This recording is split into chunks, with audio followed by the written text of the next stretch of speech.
I've been an atheist, and I felt like I feel like you're a lapsed atheist. I feel like it's a paradox that someone of your extraordinary intellectual abilities is trying to reanimate this dead hooker called religion and bring it back to life in some way, or find what's useful in it, when why try to take these... Because you get false substitutes emerge. I know what that, what does that mean? Well, imagine that your systems of ideas, imagine that they're either unified or not unified. Those are basically the options, right?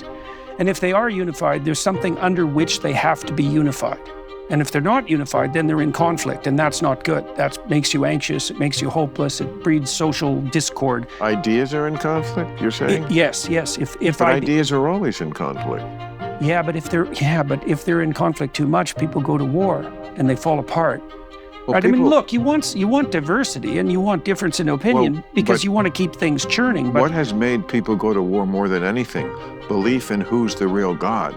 I mean, religion, I could take any number of reasons why I think it's better to junk the whole thing, but start with, religions are supremacist, just by their nature. If you're telling people what happens when you die, which nobody knows, and you're telling who the great master of the universe is, you kind of have to be in a place where you can't abide other thoughts on the subject. And certainly all religions are like that. Islam is super supremacist in that way. And a lot of the people today who are speaking for it will tell you right to your face, why am I supporting this? Because Islam is the best. Of course, obviously, that's why we justify these things.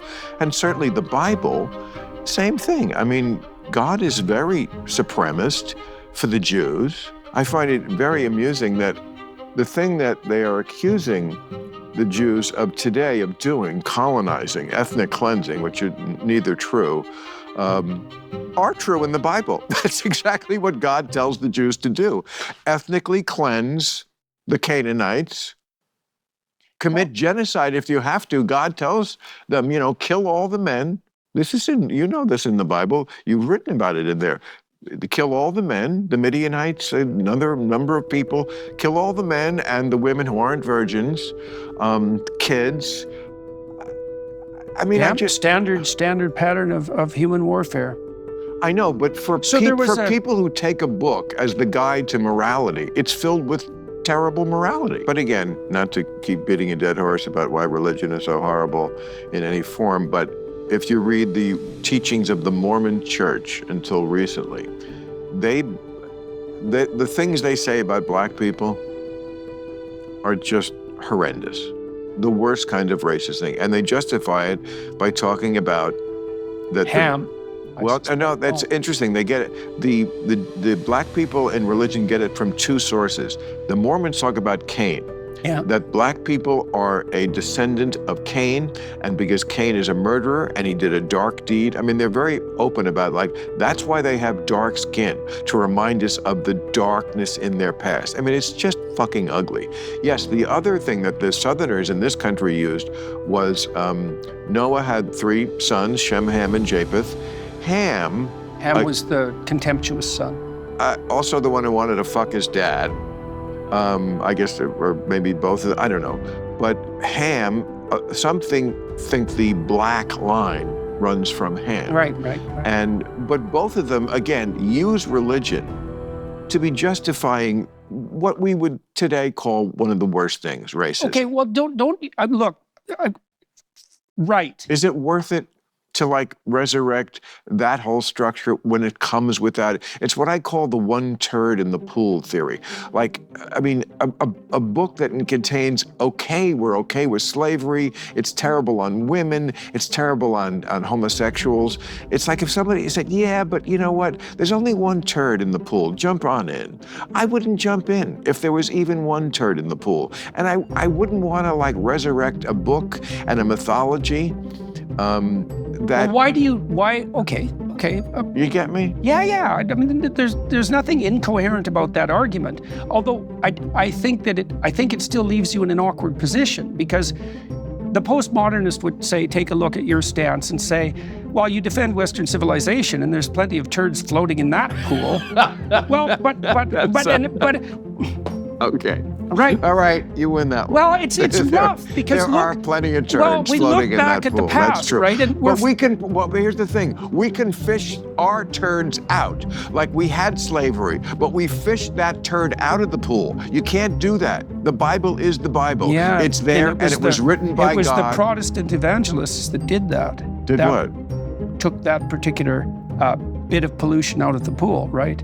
That was Wilberforce in the UK, and he was completely motivated by religious motivations. People who were for emancipation. He was the one who convinced the UK to put their navy against slavery. In 1776, when our country was declared independent, there were 24 people in this country who belonged to the Abolitionist Society. They were mostly Quakers. 24 people in the whole fucking country thought abolition of slaves was a good idea. Yeah. Well, Wilberforce in the UK started out kind of as one. But it gathered steam. Right. It gathered steam. And 87 years later, 7 years later, we did something about it. That's the big argument against religion versus science. It's self-correcting. We can be self-correcting. Religion, to a lot of people, seems too rigid. I mean, its virtue is that it's set in stone. This is what we believe. That's what they're counting on, is that people want that sort of certainty about something. Okay, so that it's not going to change. That's what the Pope is always selling. So one of the criticisms that Christ levies against the Pharisees in particular is exactly that criticism. He says to them, this is one of the things that sets himself up for crucifixion, because it's a very vicious insult. He tells the Pharisees that they worship their own doctrines as if they're religious truths, and that they would have killed the prophets. Had they been around in the time of the prophets that they purport to worship, they would have killed them. Said that they walk across the graves of their own prophets. Yeah.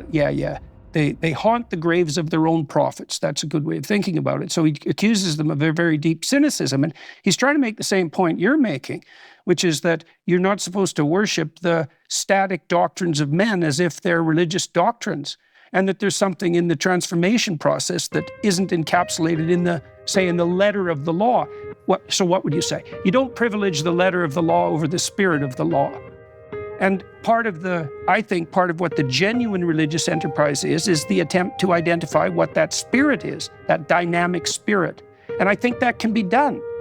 I think, and it does, it has an affinity, for example, with this idea that it's incumbent on you to voluntarily confront the tragedy and malevolence of life, and that if you do that, it will transform you. And we know that clinically. Like, all the different schools of psychotherapy converged on a few realizations. One of them was that it was useful to get people to get their story straight, to recount their story. Right. Another was that if you expose people to the things that they're afraid of and that they're avoiding, that they get stronger. That works. That's how you help people overcome anxiety, for example, social anxiety. It's also the fundamental mechanism of learning, is to put yourself on the edge of disaster and dance there, and that expands you. Gordon Liddy once said that he was afraid of lightning, so he tied himself to a tree during a storm. I mean, that's an extreme version. And now we know there isn't a God, because if there was, and it was Gordon Liddy tied to a tree. Yeah, but look, you use exposure training and therapy all the time. And a lot of what you do when you're trying to help people heal is return to that idea of the snake on the staff. It's like, what are you afraid of that's stopping you from moving forward?